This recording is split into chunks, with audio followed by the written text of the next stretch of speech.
PowerPoint presentations are used to go over all sorts of data, such as sales results, projections, and any day-to-day business operation. These things are much better suited for tables. Now, you can create a great-looking table right from PowerPoint. The first thing we're going to do is create a new slide, and we'll give it a title and content.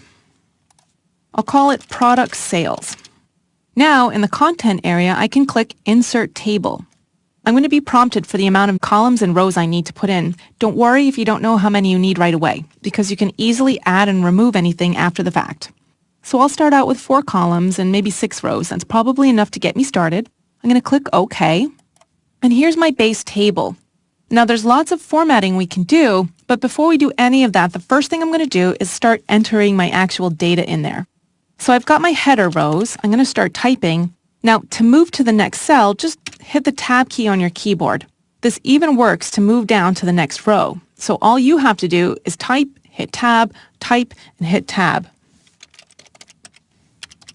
Now, I'm all done entering my data, and I've got an extra row.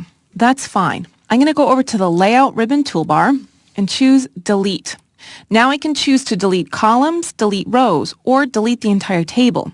In this case, I just want to delete a row. Because my cursor is currently in the row I want to delete, I'm going to go ahead and select Delete Rows.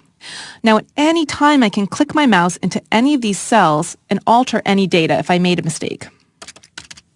So now we're ready to start formatting our table. The first thing I'm going to do is stretch it out a little bit because I've got a very large slide and plenty of room to work with. So I'm going to put my cursor at the end of this little dot in the center and click and drag and slide the mouse all the way down. Now I can stretch my table out as far as I need to, and it just gives the data a little bit more breathing room.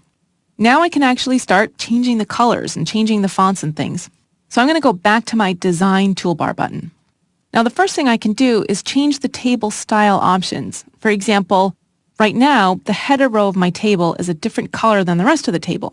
I can uncheck header row and it will blend in with the rest of the table. I personally think that's going to confuse people, so I'm going to leave that option on.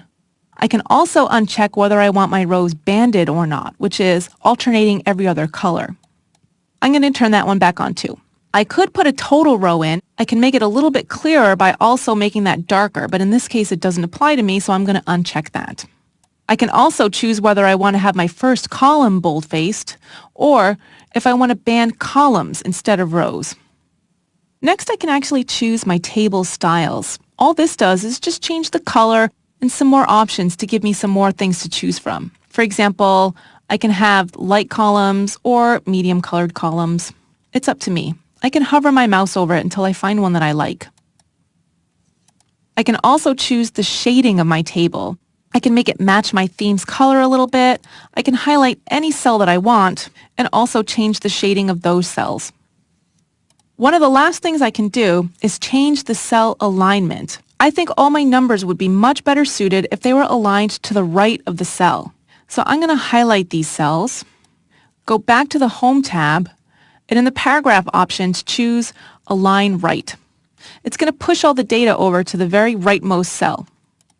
Now for the header cells, I want these centered, so I'm going to click and drag to highlight those cells, and now click Align Center. I'm going to do the same thing with the color because now it looks a little bit out of place. The product name, however, can stay just as it is. There's one more thing I want to do. I'm going to put a border around the entire table just so it stands out a little bit more on the slide. I'm going to do that by selecting the entire table, going back to my Design tab, going over to Borders, and selecting Outside Border. Now, I can choose to put a border however I want. For example, if I want all my cells to have a border, or if I want to continue to have no border. So I put an outside border on, and it just stands out a little bit more.